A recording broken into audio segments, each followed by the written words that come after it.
Hi friends, எல்லாருக்கும் வணக்கம். இந்த வீடியோவில் நம்ம எதை பற்றி பார்க்க போகிறோம் அப்படின்னா, அங்கன்வாடியில் 13/6/25 அன்னைக்கு நடந்த அங்கன்வாடி இன்டர்வியூக்கான கொஸ்டின்ஸ் தான் பார்க்க போகிறோம். இது பார்த்திங்க அப்படின்னா வெரி இம்பார்ட்டண்டான ரிப்பீட்டடாக திரும்ப ஒவ்வொருத்தருக்கும் கேட்கக்கூடிய ஒரு கொஸ்டின்ஸை தான் நான் உங்களுக்கு சொல்ல போகிறேன். அதுக்கப்புறமா பார்த்திங்க அப்படின்னா அங்கன்வாடியில் கட் ஆஃப் மார்க் எவ்வளோ வரும், எதை பேஸ் பண்ணி அவங்க கட் ஆஃப் மார்க் எடுப்பாங்க அப்படின்றதையும் நான் இந்த வீடியோவில் உங்களுக்கு சொல்கிறேன். நம்மளுடைய சேனலை நீங்கள் ஃபஸ்ட் டைம் பார்க்குறீங்க அப்படின்னா கண்டிப்பாக சேனலை சப்ஸ்கிரைப் பண்ணிட்டு பாருங்கள். மேலும் அங்கன்வாடி சம்மந்தமான அனைத்து தகவலும் நம்ம இந்த சேனலில் கொடுத்துட்டே வரும். ஒவ்வொரு வீடியோவும் பார்த்திங்க அப்படின்னா இன்டர்வியூவுக்கு போகிறவங்கக்கிட்ட கேட்டு நம்ம அதற்கான வீடியோஸ் எல்லாமே போட்டுகிட்டே வரோம். கண்டிப்பாக ஃபாலோ பண்ணுங்கள். இனிமேல் இன்டர்வியூவுக்கு போகிறவங்களுக்கு கண்டிப்பாக இது பெனிஃபிட்டாக இருக்கும். நிறைய மாவட்டங்களில் இன்டர்வியூ நடந்து முடிஞ்சிச்சு. அதற்கான ரிசல்ட் எப்போ வரும், ஒவ்வொரு மாவட்டங்களுக்கும் பார்த்திங்க அப்படின்னா கட் ஆஃப் மார்க் எவ்வளோ இருக்கும் அப்படின்றதையுமே நான் இந்த வீடியோவில் உங்களுக்கு சொல்கிறேன். இப்போ பார்த்திங்க அப்படின்னா நமக்கு ரிப்பீட்டடாக திரும்ப கேட்கக்கூடிய கொஸ்டின்ஸ் என்ன அப்படின்றத பார்த்துடலாம். ஃபஸ்ட்டு பார்த்திங்க அப்படின்னா திரும்ப கேட்கக்கூடிய ஒரு கொஸ்டின்ஸ் பார்த்திங்க அப்படின்னா, முட்டையில் என்ன சத்துக்கள் அதிகமாக இருக்குது அப்படின்னு சொல்லி கேட்குறாங்க. இது பார்த்திங்க அப்படின்னா எல்லாருக்குமே ரிப்பீட்டடாக ஒரு கேட்கக்கூடிய ஒரு கொஸ்டின்ஸ். முட்டையில் பார்த்திங்க அப்படின்னா ப்ரோட்டீன் இருக்குது, விட்டமின்ஸ் இருக்குது, ஃபைபர் கண்டென்ட் இருக்குது, அப்புறம் பார்த்திங்க அப்படின்னா குட் ஃபேட் அதிகமாக இருக்குது. இதுதான் பார்த்திங்க அப்படின்னா முட்டையில் உள்ள சத்துக்கள். முக்கியமாக நிறைய அதிகமாக என்ன இருக்குது அப்படின்னு பார்த்திங்கன்னா முட்டையில் கண்டிப்பாக ப்ரோட்டீன் இருக்குது. இது தெரிஞ்சுக்கிட்டாலே போதும். கண்டிப்பாக இந்த மாதிரி பேசிக்கான ஒரு விஷயங்கள் தான் அவங்க கேட்குறாங்க. ரொம்ப டீப்பாக உங்களை கேட்குறது. அடுத்ததாக பார்த்திங்க அப்படின்னா அரிசியில் என்ன சத்துக்கள் அதிகமாக இருக்குது அப்படின்னு பார்த்திங்கன்னா, அதிகமாக உள்ள சத்துக்கள் பார்த்திங்கன்னா கார்போஹைட்ரேட் தான். இது எல்லாத்துக்குமே தெரிஞ்ச ஒரு விஷயம். கார்போஹைட்ரேட் தான் அதிகமாக இருக்குது. கார்போஹைட்ரேட் மட்டும் இல்லாமல் அதுக்கப்புறமா ஸ்டார்ச் இருக்குது, ப்ரோட்டீன் இருக்குது, ஃபைபர் இருக்குது, விட்டமின் இருக்குது. இது எல்லாமே பார்த்திங்க அப்படின்னா அரிசியில் இருக்குது. இந்த ரெண்டுமே பார்த்திங்கன்னா எல்லாருக்குமே கேட்டிருக்கக்கூடிய ஒரு விஷயம். ஏன்னு பார்த்திங்கன்னா அங்கன்வாடியில் கண்டிப்பாக சாப்பாடு கொடுக்குறாங்க, ப்ளஸ் முட்டை கொடுக்குறாங்க. இது கண்டிப்பாக தெரிஞ்சுக்கக்கூடிய ஒரு விஷயம். அதற்கப்புறமா தேர்டு கொஸ்டின்ஸ் என்ன பார்த்திங்கன்னா, இதுவுமே எல்லாருக்குமே கேட்டிருக்கக்கூடிய விஷயம், கண்டிப்பாக தெரிஞ்சிருக்க வேண்டிய ஒரு விஷயம். சைல்டு ஹெல்ப்லைன் நம்பர் இதை எல்லாருக்குமே கேட்டிருக்காங்க. Child helpline number 1098. இது எல்லாருக்குமே கேட்டிருக்கக்கூடிய விஷயம். இது ஒரு இம்பார்ட்டண்டான ஒரு விஷயமும் கூட. கண்டிப்பாக சைல்டு ஹெல்ப்லைன் நம்பர் தெரிஞ்சு வச்சுட்டு போங்க. எல்லாருக்குமே பார்த்திங்க அப்படின்னா இதை கேட்குறாங்க. இதுக்கப்புறமா பார்த்திங்க அப்படின்னா ஒரு குழந்தைக்கும் இன்னொரு குழந்தைக்கும் இடையே உள்ள இடைவெளி, அதாவது பிறப்பு கால இடைவெளி, ஒரு குழந்தைக்கும் நெக்ஸ்ட் குழந்தை பிளான் பண்ணுறதுக்கும் எவ்வளோ இடைவெளி இருக்கணும், அதை நம்ம கண்டிப்பாக கர்ப்பிணி தாய்மார்களுக்கு, அதாவது அவங்க அவங்க தடுப்பூசி போட வரும்போது, அதுக்கப்புறம் குழந்தைகளை கொண்டு வரும்போது கண்டிப்பாக இதை பற்றி நம்ம தெரிஞ்சு அவங்களுக்கு எக்ஸ்பிளைன் பண்ணணும்.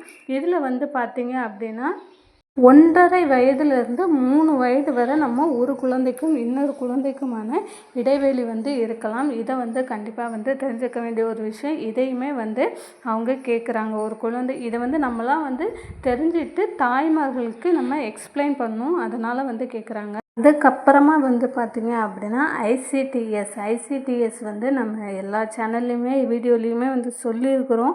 எல்லாருக்குமே கண்டிப்பாக தெரிஞ்சிருக்கும். இதுவுமே பார்த்திங்க அப்படின்னா எல்லாருக்குமே கேட்குறாங்க. ஐசிடிஎஸ்னால் என்ன அப்படின்னு சொல்லி, இன்டிகிரேட்டட் சைல்டு டெவலப்மெண்ட் சர்வீஸ். இது இங்கிலீஷில் தான் நீங்கள் சொல்லணும்னு இல்லை, தமிழ்லையும் சொல்லலாம். இங்கிலீஷில் கண்டிப்பாக தெரிஞ்சு வச்சுக்கோங்க. இன்டிகிரேட்டட் சைல்டு டெவலப்மெண்ட் சர்வீஸ் தெரியாதவங்க கண்டிப்பாக கூகுள் பண்ணி கூட தெரிஞ்சுக்கோங்க. ஐசிடிஎஸ்னால் என்ன, இது எல்லாருக்குமே பார்த்திங்க அப்படின்னா கேட்டிருக்காங்க.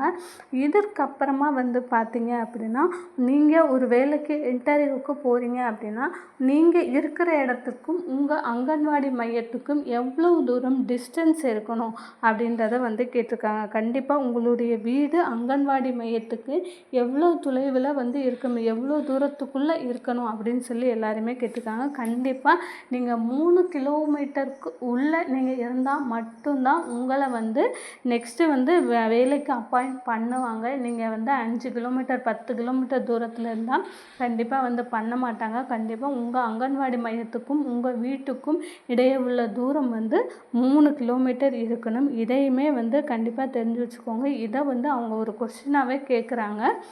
அதுக்கப்புறமா வந்து பார்த்தீங்க அப்படின்னா செல்ஃப் இன்ட்ரடக்ஷன்ஸ் ரொம்ப ரொம்ப முக்கியமான ஒரு விஷயம். இதை நான் எல்லா வீடியோலையுமே வந்து சொல்லியிருக்கேன். நம்மளுடைய சுய விவரத்தை வந்து அவங்கக்கிட்ட கரெக்டாக சொல்லணும். நம்ம பேர் என்ன, நம்ம எந்த ஊர்லேருந்து வரோம், நமக்கு அருகாமையில் உள்ள அங்கன்வாடி மையம் எது, அதை கண்டிப்பாக எல்லாத்தையும் உங்கள் வீட்டு பக்கத்தில் 3 கிலோமீட்டர் உங்கள் ஊர்லேயோ இல்லை உங்கள் பக்கத்து கிராமத்துலேயோ எந்த அங்கன்வாடி மையம் இருக்குது, அந்த அங்கன்வாடி மையத்தோட பேர், அதாவது ஊர் பேர் வச்சு தான் வந்து அங்கன்வாடி மையம் இருக்கும். அந்த ஊர் பேர் என்ன பேர் அப்படின்றதையுமே கண்டிப்பாக வந்து தெரிஞ்சுக்கோங்க. அதையுமே வந்து ஃபஸ்ட்டு வந்து அதை தான் கேட்குறாங்க.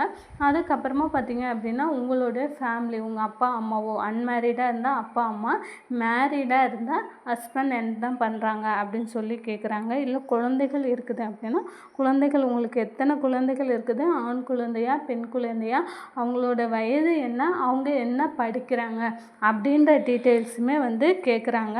அதற்கப்புறமா வந்து பார்த்தீங்க அப்படின்னா அங்கன்வாடி மையங்களில் என்ன மாதிரியான ஆக்டிவிட்டீஸ் எல்லாம் வந்து இருக்குது, எப்படியெல்லாம் குழந்தைகளுக்கு நம்ம சொல்லி கொடுக்கலாம் அப்படின்னு சொல்லி அதையுமே வந்து கேட்குறாங்க. இந்த ஸ்க்ரீனில் வந்து நான் காமிச்சிருக்கேன். என்ன மாதிரியான ஆக்டிவிட்டீஸ் எல்லாம் உங்களுக்கு பண்ண தெரியும், நீங்கள் எப்படி பண்ணி குழந்தைகளுக்கு எக்ஸ்பிளைன் பண்ணி சொல்லி கொடுப்பீங்க. ஒரு பூவாக இருக்கட்டும், ஒரு ஃப்ரூட்ஸாக இருக்கட்டும், இதை வந்து நீங்கள் எப்படி ஒரு சிலர் வந்து போர்டில் வரையலாம், ஒரு சிலர் வந்து கிராஃப்ட் மாதிரி பண்ணி சொல்லி கொடுக்கலாம், இல்லை வந்து சார்ட்டில் படம் வரைஞ்சி இல்லை சார்ட் வாங்கிட்டு வந்து ஒட்டி, இந்த மாதிரி நிறைய ஆக்டிவிட்டீஸ் வந்து நம்ம பண்ணலாம்.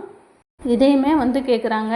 இந்த ஸ்க்ரீனில் காமிக்கிற மாதிரி பொம்மைகளை காமிச்சு கூட இந்த பொம்மைகள்லேயே வந்து பார்த்திங்க அப்படின்னா நிறையா ஃப்ரூட்ஸில் நிறையா பழங்கள் இந்த மாதிரி வந்து டிசைனாக வருது. அந்த மாதிரியுமே வந்து நம்ம குழந்தைகளுக்கு சொல்லி கொடுக்கலாம். அதுக்கப்புறமா கேட்கக்கூடிய ஒரு முக்கியமான விஷயம், நீங்கள் ஏன் இந்த வேலைக்கு வரீங்க அப்படின்னு சொல்லி எல்லாரையுமே வந்து கேட்குறாங்க. அதாவது நானும் இல்லை, இன்டர்வியூக்கு போகிற எல்லாத்தையுமே வந்து எதற்காக இந்த வேலையை நீங்கள் சூஸ் பண்ணீங்க அப்படின்னு சொல்லி கேட்குறாங்க.